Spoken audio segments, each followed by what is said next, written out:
Hi guys, welcome back to Clockwork and Noodles, the channel where Becca continues to break down the anime of 2021. I have a video going your way quite soon. There is one going up in a week, so make sure you guys are subscribed and you won't miss out on the birthday spectacular going on. I have gifted you guys a video I think you might like. I am going to be sharing the celebrations of things that I enjoy on the channel, so hopefully you guys look forward to that.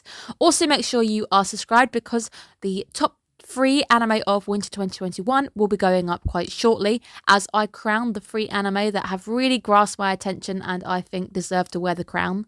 I also will be breaking down in that same video what anime I will be looking at in spring 2021.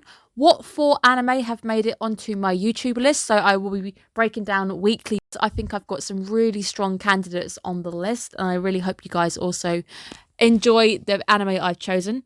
There is a Discord channel for you guys to also go ahead and you can lurk there. You get a notification whenever a video goes up on my channel. Plenty of good stuff. So hello if you have found me for the first time. This is episode 8 of Dr. Stone's Stone Wars. We have our cold open.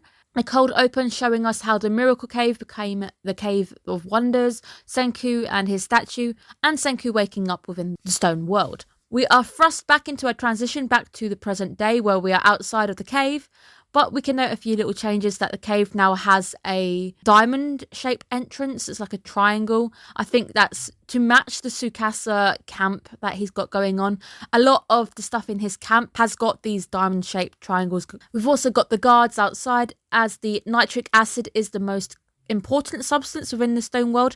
Whoever has the nitric acid essentially controls the future and the fate of the stone world. Our next half of the episode takes place while Tsukasa is finding the phone, which Ukyo is keeping us informed of. Very nice to see the character using those amazing hearing skills on our side.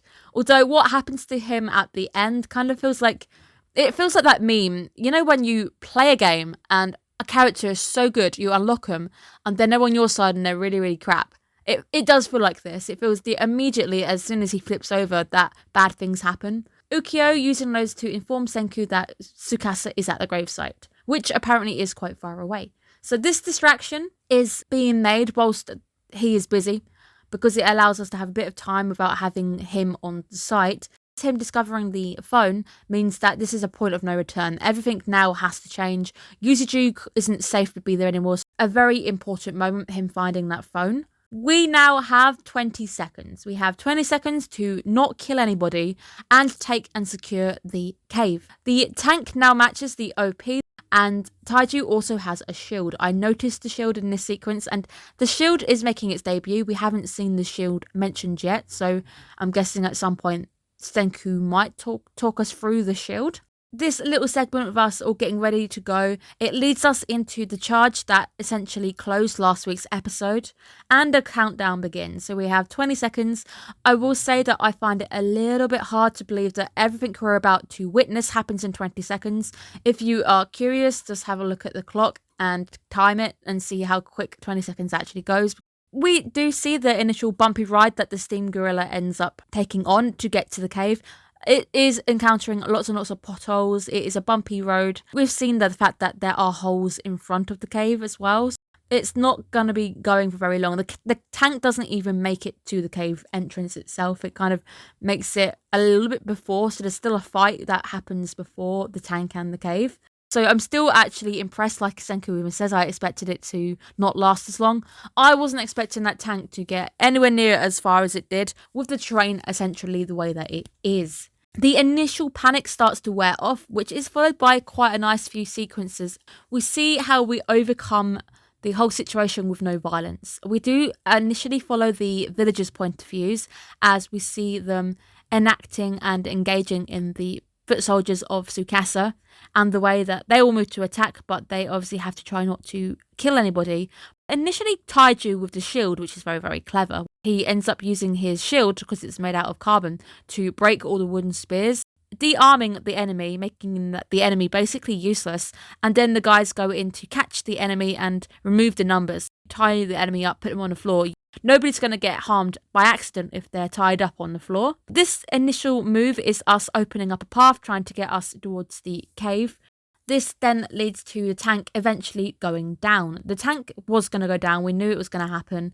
Magma is now key to our second little party trick of Senku's, and that is the sonic bomb, where we're using the idea of sound to disable them. It's a good thing that everybody has earplugs because they also would be affected by this, although we don't technically see Magma put in any earplugs in. The sonic bomb, which is very, very clever, ends up using sound to confuse the enemy, and it ends up rendering them deaf and pretty much stunned. Again, removing numbers, getting rid of anybody that might accidentally become a casualty.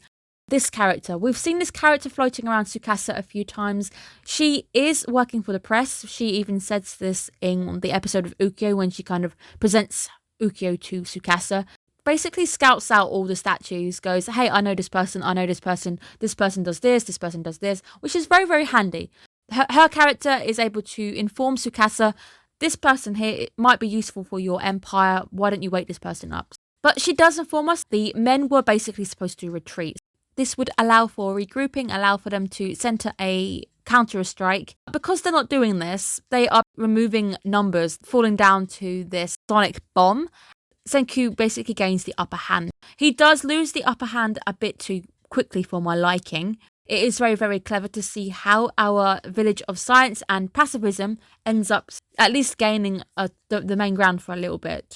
Our character, who doesn't really have a name at this point, ends up running away to try and report to Tsukasa, because obviously that is the press's job. The press's job is to inform.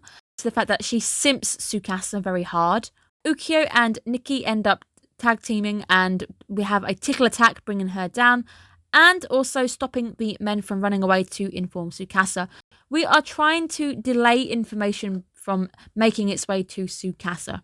Nikki also arrives with more of the men who have converted to Team Science. It allows us to see the results of the propaganda project that was set up in motion, and it does come in handy a little bit. I'm not going to say that I was massively impressed.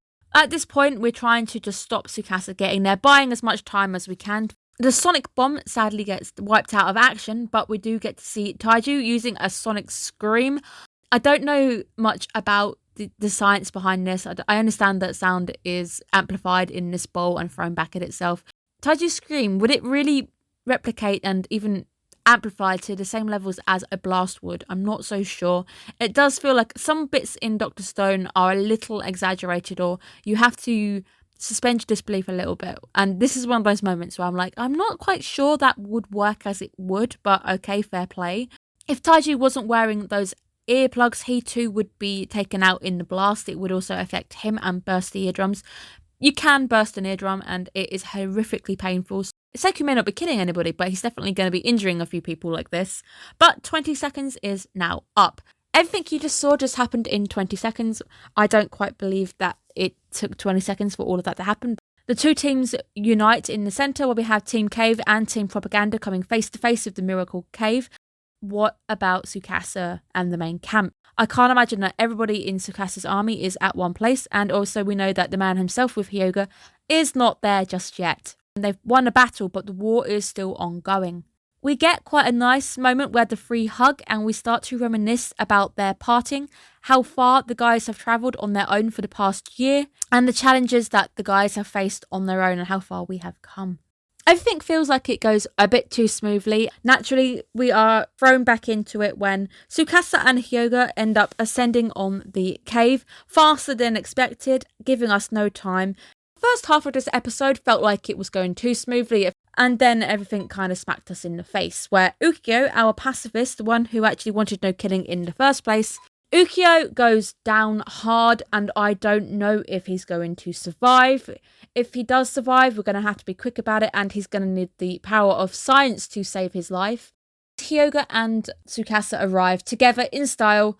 Suddenly, Team Science hasn't got any chance anymore, and it just feels like it kind of swung back a bit too hard. Technically, these guys do have the upper hand. They also have a few more numbers than you've got. The episode does a 360 quite hard on us. Senku is now face to face with Tsukasa after a whole year, and obviously the last time Tsukasa saw Senku was when he, inverted quotes, killed him.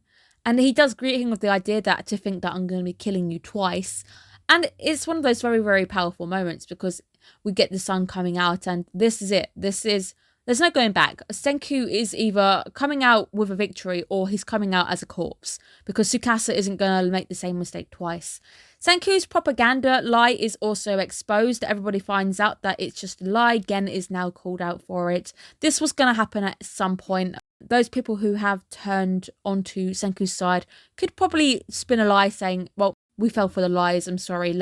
Forgive us. Let us come back. It probably isn't going to be too bad for those guys, but it is quite sad. This whole plan has taken place and driven us through this second season. And this plan kind of just gets ripped out and exposed over within a second when the phone is thrown to the floor. Also got to say that thing was really, really heavy. It took Gen to carry that up the hill, and he had to have people with him. The fact that these guys were running at the same time and they were running with the phone, it's interesting. I feel like you wouldn't have been able to get there as quick as you did. But our hopes for Team Science now laying shattered on the floor, as our gunpowder is now shattered on the floor also.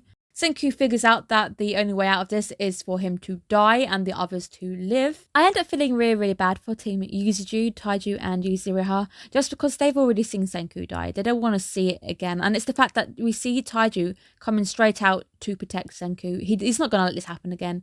This time isn't going to be the same. And this time should be different, because we're sat a year later. There should be advancements. Senku isn't alone this time. It's not just like there's two of them facing Tsukasa and Senku gave up his own life. We're not alone. There is a whole village of science standing behind you. There are many, many people that you have changed their lives for. As our morale starts to lift, it is also important to note that if they are able to take down these two, Hyoga and Tsukasa, this is it. This would open up our path for the plot to advance really easily. We'd have a line to the finales. We'd be able to go ahead with unhindered. Science would not be stopped. These are the two standing in the way of science. Kaihaku finally greets Tsukasa properly as the Kingdom of Science, which is a very, very cool moment, because we do get a flick back to their first meeting, where this is a last stand. The village understands that this is going to be the last stand. We have to buy some time and hope that the scientists are able to think of something really quick. And we get our two declarations for the future. The control of the stone world, which is Tsukasa fighting for nature and believing that we shouldn't be relying on anything. And obviously, we have Senku, who believes that we should be relying on what man can create. The showdown basically will decide everything. It's going to be very interesting to see how we get out of this. But of course, we see that Tsukasa is already bossing his strength around, and it's not going to be very easy because these guys are OP. These two are two final bosses in the same place at the same time, making things extremely difficult. We end on an image of Senku reaching out for the nitric acid with something in his mouth. I don't know what's in his mouth. Wondering if it's a pipette or something. Next week's episode is to destroy and to save. I have a few theories on what might be destroying and saving at the same time. And I believe it might be science. I believe that at some point in the episode, I don't know what's going to happen, Senku is at least going to try and explain that science might destroy things, but it also tries to save things. I think he's going to go down that route because science can destroy stuff, but it also destroys things to save them. Like it destroys viruses to save us and everything. So it's going to be a very interesting episode. This episode went good to bad in a 360 so quickly. It almost left you no time to actually think about it. If anything, it turned bad in about 20 seconds as well. So it was that fast that we had our tides turned. Whatever happens now is going to be monumental. It's going to be historic. I still don't think it's going to be very easy to take down Tsukasa and Hyoga. Also bear in mind that Senku and the Kingdom of Science are still abiding by the rules that they can't kill no one. So whatever happens next, they're still not going to be able to kill Hyoga and Tsukasa. Theoretically, with the amount of people that are actually on Senku's side, it shouldn't be as bad odds as the anime is making out. So it almost feels like Senku has zero chance at one point, but he technically doesn't have zero chance. There is going to be a way around this. We need to deal with Tsukasa and Hyoga quickly because they're always going to be a hindrance if Senku leaves them roaming around, but it does feel like that is the option as well. So even if they do claim a victory here, they're not going to kill them. So I'm going to be very interested to see where we go from here on in. It has been a very cool episode. It was very fun to see our guys coming together, actually kicking butt, and also seeing Team Yuzuru and the villagers also putting their skills and their experiences into action to see them actually fighting for the same goal and also getting victories, seeing Ukyo on the same team. Is Ukyo gonna survive? So it doesn't look very good for our boy. He has basically changed sides and he's already gone down. There's also no return for him. I don't think he's returning to Tsukasa's side anytime soon. So very, very interesting episode. I hope he's not dead because he's a cool character. I think he's got a lot of potential. I'd like to see him come back at some point. I hope you guys too have enjoyed this week's episode. It's been an episode of 2 halves and it looks like it's going to be a very good episode next week as well. Very excited to see how we're going to get out of this. Really, really hope that Team Science doesn't take any casualties because even though they're trying not to kill anybody, Tsukasa and Hyoga are not playing by the same rules and we've already seen Ukyo go down. So, very good episode. I hope you guys are looking after yourselves and I will see you guys again next week. Bye-bye, guys.